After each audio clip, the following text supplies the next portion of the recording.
How did it all fall apart this fast?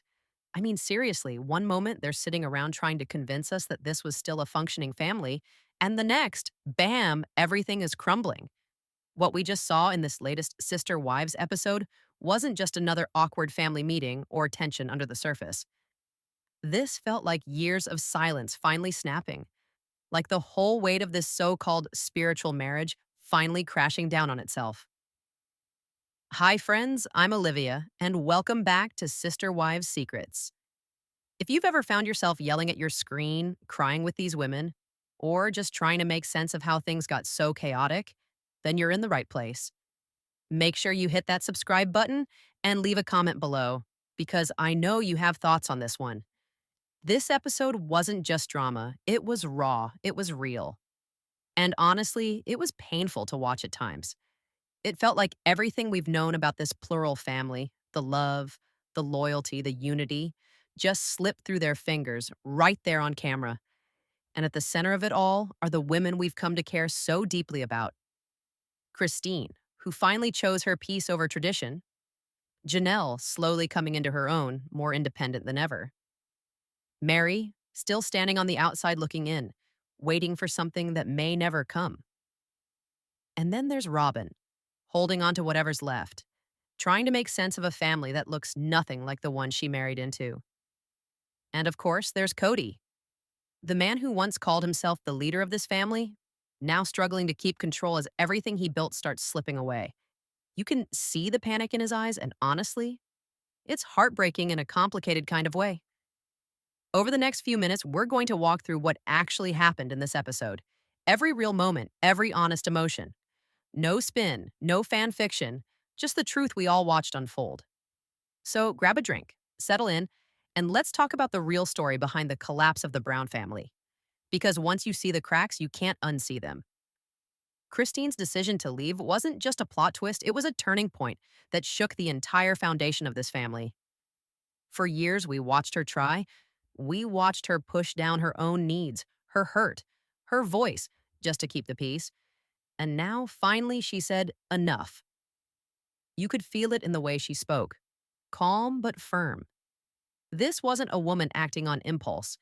This was a mother, a partner, a woman who had reached her limit after decades of being unheard.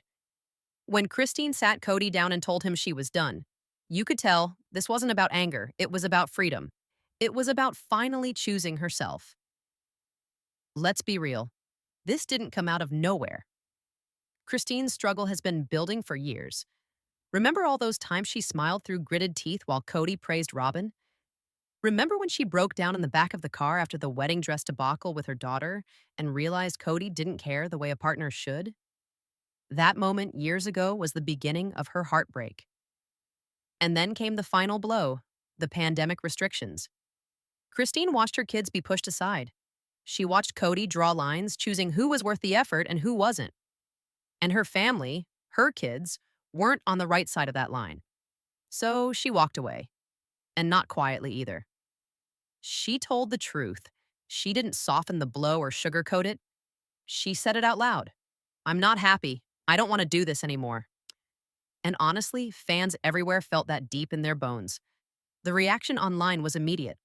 People weren't just clapping for Christine, they were cheering like they were watching a friend finally break out of a toxic relationship. Because that's what it felt like. Not just a breakup, but an escape. What made Christine's move so powerful wasn't just that she left.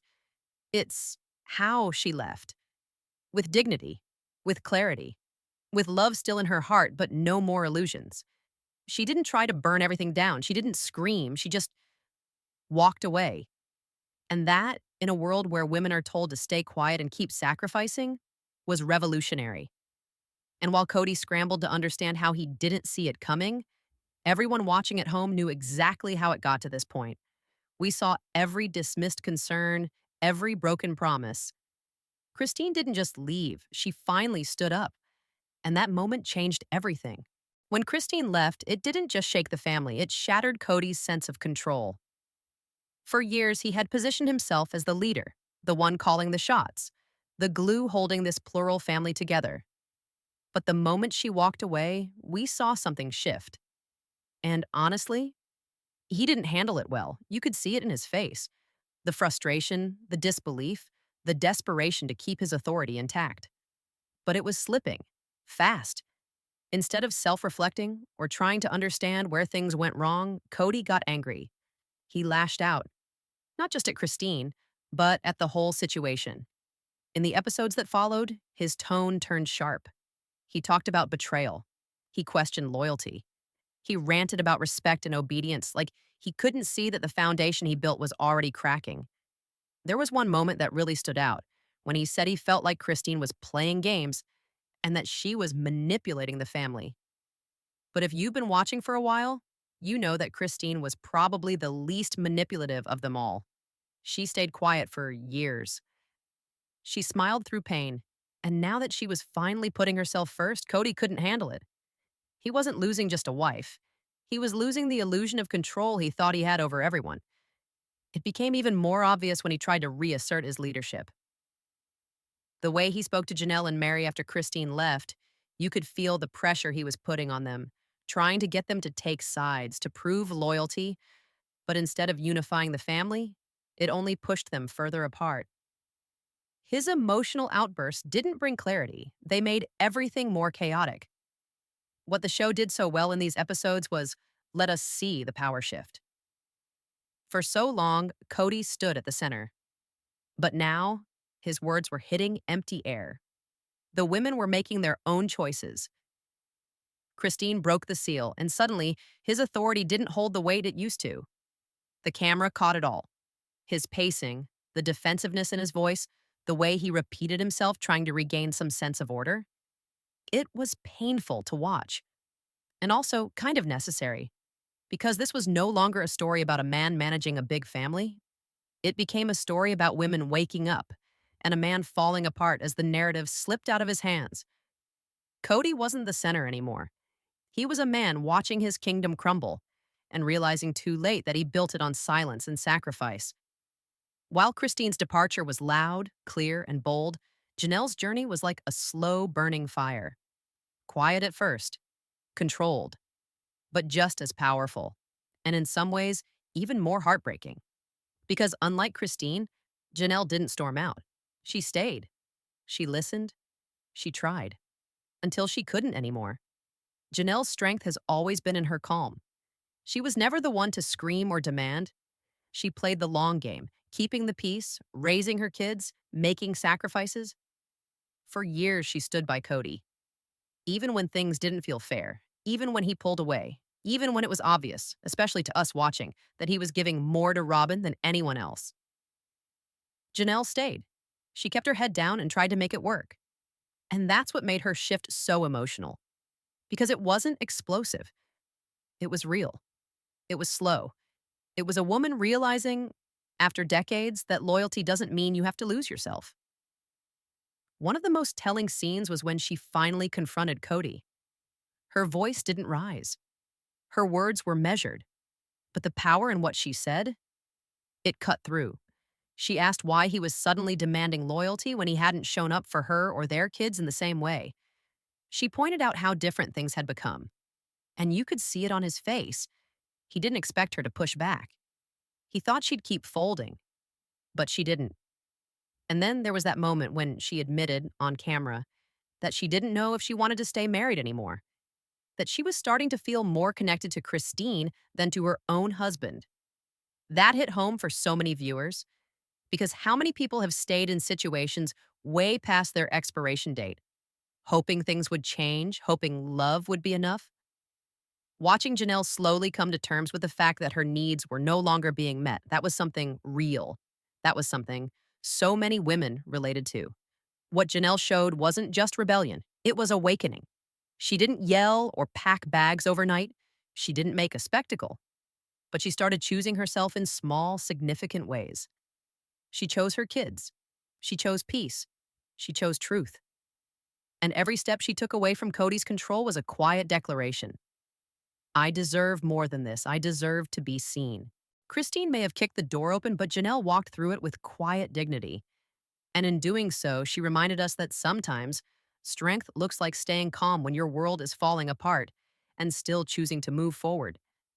And then there's Meri, still standing there, still waiting, still hoping for a door that Kody shut a long time ago. If Christine left boldly and Janelle drifted away with quiet resolve, Meri's story hits a different nerve. It's the story of someone who's still stuck in the hallway, waiting for a key that doesn't exist anymore. And that's what makes her part in this so hard to watch. Because it's not just sad, it's heavy, it's frustrating, and it's deeply human.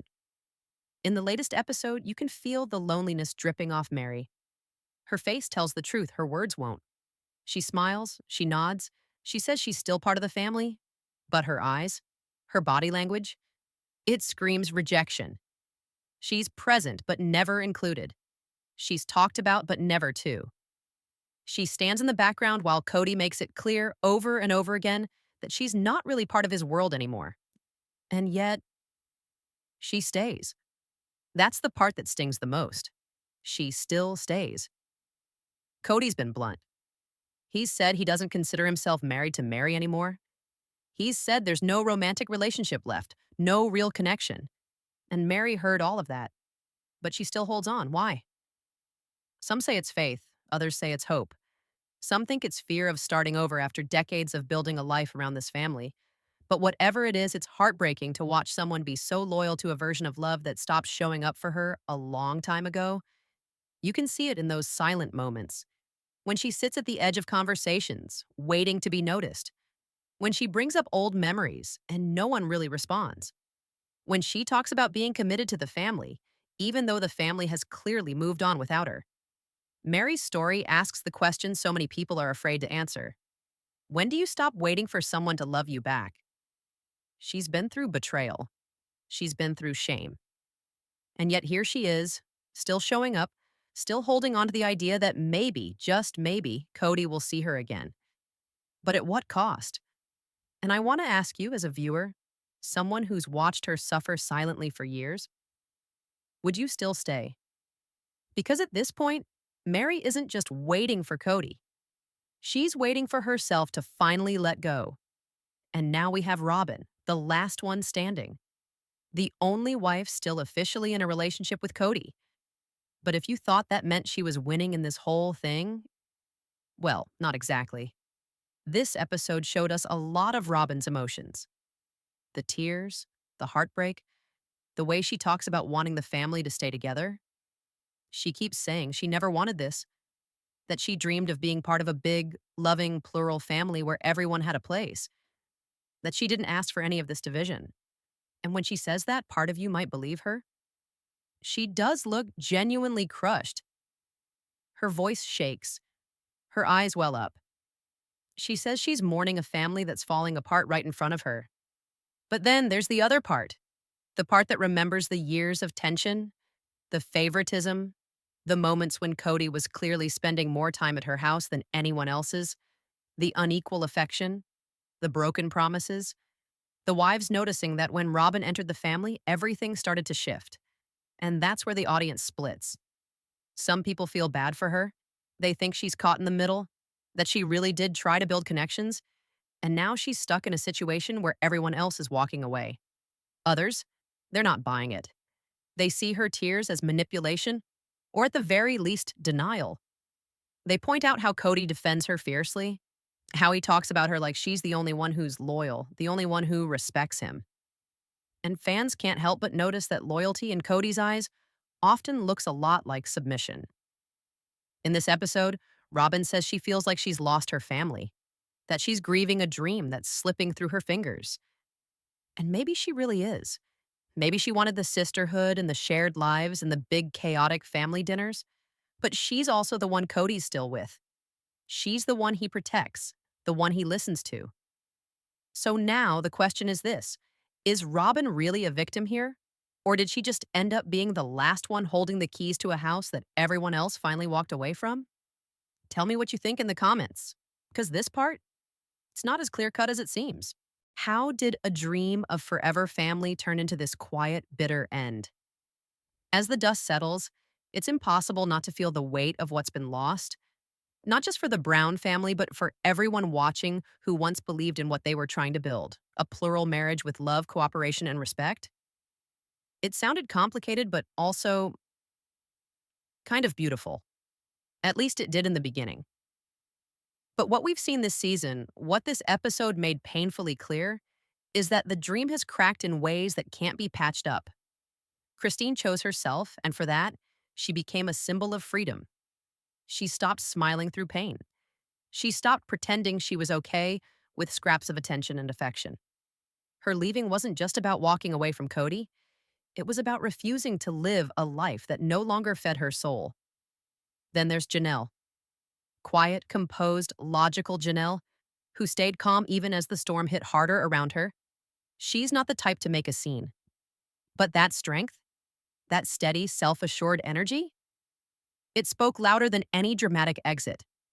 Her power was in her clarity, and fans saw it. They respected it. They felt it. She was done being the peacekeeper if peace meant erasing herself. Meri, oh, Meri, she stayed, and stayed, and stayed, still hoping, still holding on to something that hasn't existed in years. You could see it in her eyes, how much she wanted to be chosen again, how much it hurt to be the first wife, but the last one acknowledged. Her story is heartbreaking because it's so real. So many people stay too long, waiting for someone else to change, hoping that loyalty will earn them love. And it's hard to watch because deep down, we know how that feels. And Robyn, the only wife left, but maybe the loneliest of all, holding on to Kody like he's the last piece of something sacred, defending the dream even as it collapses around her. Maybe she really believed in it more than anyone. Maybe she still does. But sometimes belief isn't enough to hold people together when trust and fairness have disappeared. And at the center of it all, Kody, the man who started it with promises of love and unity, who's now left with anger, confusion, and a house that feels a lot emptier than before. He tried to lead, but somewhere along the way, he lost the map and the people who once followed him. This wasn't just a breakup, it was a collapse of something built over decades, a family unraveling, not with one big explosion, but with small, painful steps, until there was nothing left but silence and space where connection used to be. If you felt that too, if any part of this story touched you, I want to hear it. Drop your thoughts in the comments. Don't hold back. And please, if you're into honest, emotional breakdowns of shows like Sister Wives, make sure you hit that subscribe button and join us here at Sister Wives Secrets.